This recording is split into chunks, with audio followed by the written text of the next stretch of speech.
Welcome back to Overhead Athletics. Today here with Peyton, post-op ACL. We're starting with a little BFR on the rowing machine, getting a nice knee flexion, knee extension, pumping the legs up with a little bit of blood.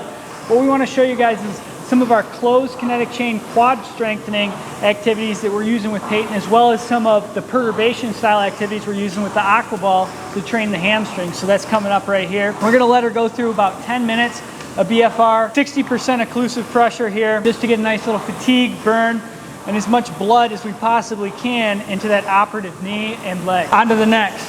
All right, so now we're gonna go into some BFR for quad strengthening based stuff. Check out the nice little tan line there on the scar. Peyton just got back from vacation. You know, she didn't want that scar to be too prominent, so she's got a little bit of sunscreen on there. It's great. We were doing 60% occlusive pressure on our rowing for 10 minutes straight. We gave her a little rest, let her get some blood back in that leg, and now we're gonna go up to 80% occlusive pressure for some step ups, trying to drive through that quadricep and leg. And once we get this leg a little bit pumped up with blood, then we're gonna go into some of that perturbation training and just some dynamic control things based on hamstring strength. Move that leg around. Good, bend it a little bit.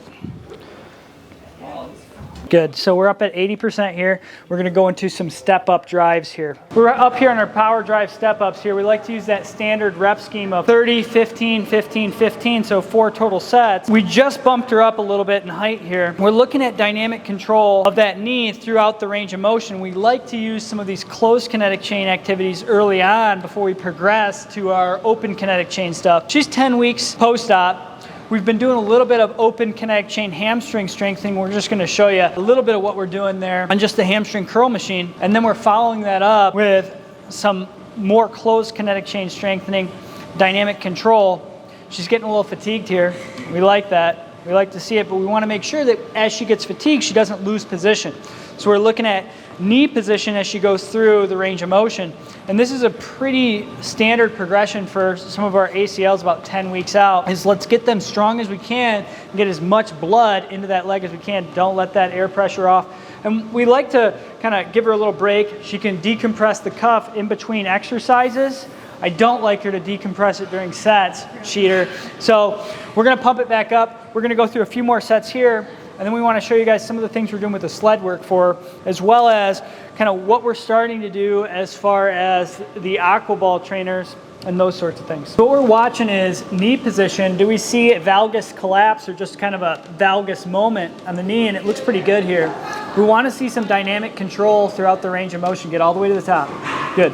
And we don't want to see an instant of valgus in that knee. And she's doing a great job of controlling this. You can see these are pretty fancy shoes, but maybe not the best for our athletic pursuits here. But we want to take a peek at what that knee's doing dynamically throughout the motion. And do we see a collapse? And a lot of times we can just tell the athlete, don't let that knee come in, and they can start to train it early in the rehab process, kind of where Peyton's at. Later on, we want to do some things to kind of get her to get a more desirable knee position without having to tell her to do that. And that's more of our external cueing stuff. We hope to show that in a later video. We're giving her 30 seconds rest, about 15 here, and we're gonna get into our last set of knee step-ups or drive-throughs, and then we're gonna go into some of that other stuff. One of the important things post-op ACL is we're trying to get the hamstrings to work dynamically in various positions. Hinge, hinge, hinge, hinge, hinge, hinge. We go for about 30 seconds. This is a water-filled ball. She's got to control for all the different perturbations here. And this is kind of regressed from just a static position where I'm only on one foot. Posture, Peyton, posture. We're working on position. Take a break. We're working on hamstring elongation there. And then what she's going to do is come to one foot on the wall, right foot up, hinge, and then she's going to hit her 3-way punch, which you've seen us use before, and that's one we've stolen here from Franz Bosch. Let's go butt on the wall. So we go kind of in between sets there. She's going to go 6 reps here. Nice hinge. This gives her a little more elongation, a little more stability, because now her butt's on the wall, and she's going to kind of go in multiple different directions to hit different areas. The hamstring, the more she flexes forward and the more she punches out here, the more hamstring she trains. We're training some isometric co-contraction of the hamstring, which is what we need a lot of times with these ACL injuries. And don't forget, we're always training hip abduction, glute med strength, and those things, but we really want to get that hamstring to start to work dynamically. She's going to take about a 15-second break, and she's going to get back into her swings. This time I want her to get a little bit more distance on the swing side to side. So a little more swing, back and forth. And we're working on hip elongation here. We're working on a lot of flexibility of the anterior hip, but now she's working pretty hard through this front leg hamstring. Keep in mind, she's a little bit toed in. That's what we like to see. So that's that good closure position. If we see that toe out, that's that collapsed kind of valgus position that we don't like to see in our athletes very often. Flex forward, give me 5 good swings. Arms straight, flex forward, come on. 1, 2, 3, 4, 5. This is right after we finished BFR. She said burns like hell, which is what we kind of want to see. And then we'll go into some of our closed kinetic chain stuff with the sled work here. And that'll be our next one once we get done with kind of training some of the core co-contraction, hamstring, quad co-contraction work here. Slight flexion in the knee is kind of a key component here.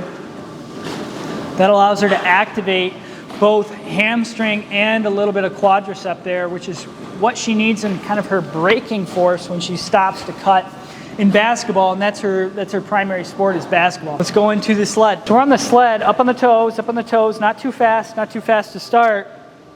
Stay up on those toes. So great posterior chain strengthening as we push, gets a little more knee flexion. We want to keep note of what her knees are doing dynamically as she goes down.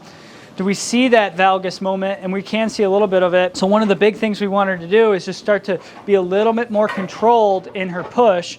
And then she's going to use her TRX strap in a road position. So chest out. So we're working on posture here. And she's going to go back. Come on, pull up here. There you go. Chest out, chest out. Now, some people are afraid of the pull there early on with our ACLs. I'm not so much in this closed chain. It's very small motion that she's going backwards with here. And she's in a nice controlled position. Even slower, Peyton. I want you to go slower on the next round here. And we'll do about 75 feet for 3 laps. If you don't have a sled, there's a lot of options for you. If you don't have a sled, you're pushing anything. Something you can slide around is really great. Mowing down. And there's some really cheap options. A lot of times we get caught up in equipment. One of the things that we can start to use is a tire, dragging it. So anything you can drag will work.